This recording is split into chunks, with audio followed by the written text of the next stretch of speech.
সবসময় তো পিঠা তৈরিতে আতপ চাল ব্যবহার করা হয়। আজকে আমি পোলার চাল দিয়ে দুধ চিতই পিঠা বানাবো। আসসালামু আলাইকুম এভরিওয়ান, প্রিয়া মুস্কান ব্লগে আপনাদেরকে ওয়েলকাম জানাচ্ছি।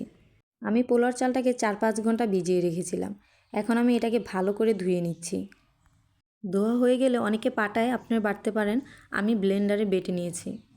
ব্লেন্ডারে একদম মিহিন করে বেটে নেবেন। বাটার পালা শেষ, এখন আমি এটাকে ভালো করে গুলিয়ে নেব। এই পিঠা তৈরিতে গুলানোটাই আসল। যদি ভালোভাবে গুলানো না হয় তাহলে কিন্তু পিঠাটা ফুলবে না। আমি প্রথমে পরিমাণ মতো লবণ দিয়ে নিচ্ছি। এটার মধ্যে একটু সোডাও দিয়ে নিব। অল্প পরিমাণ খাবারের সোডা দিয়েছি। এখন এটাকে ভালো করে মিক্স করব। মিক্স করা হয়ে গেলে আঙ্গুলের সাহায্যে দেখব যে গুলাটা ঠিক হয়েছে কিনা। গুলাটা আমার একটু আঠালো হয়েছে, তাই আমি আরেকটু পানি ব্যবহার করব।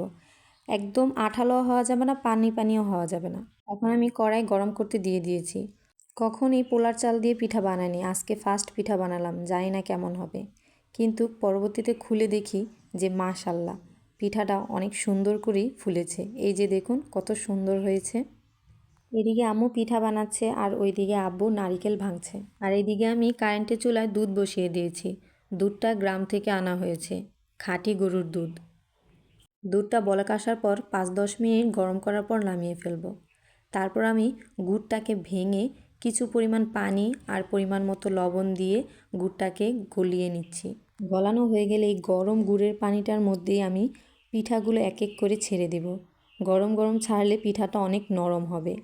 আমি প্রত্যেকটা পিঠাই সুন্দর করে ছেড়ে দিচ্ছি। সবগুলো পিঠা গুড়ের মধ্যে দেওয়ার পর গুড়টা যেন ঠান্ডা হয়, কারণ গরম গুড়ের মধ্যে যদি দুধ দেই দুধটা ছানা কাটবে। এই যে এখন ঠান্ডা হয়েছে, এর মধ্যে আমি নারিকেল ছিটিয়ে দিচ্ছি। নারিকেলগুলো সুন্দরভাবে দিয়ে তারপর আমি দুধটা দিয়ে দেব।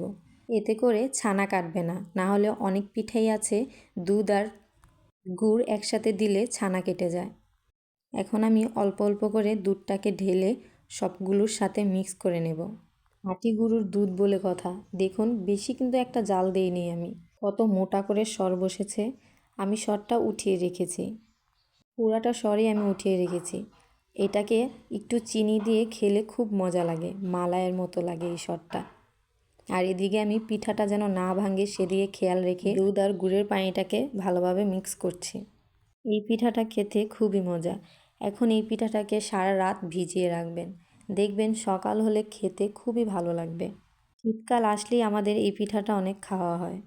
চিতল পিঠা তো অনেকেই ভর্তা দিয়ে খায়, আবার অনেকে এভাবে দুধ দিয়েও খায়। এই চিতই পিঠাটা অনেকভাবেই খাওয়া যায়। এই পিঠাটার মধ্যে আমি 2.5 কেজি দুধ, 1 কেজি গুড় ব্যবহার করেছি।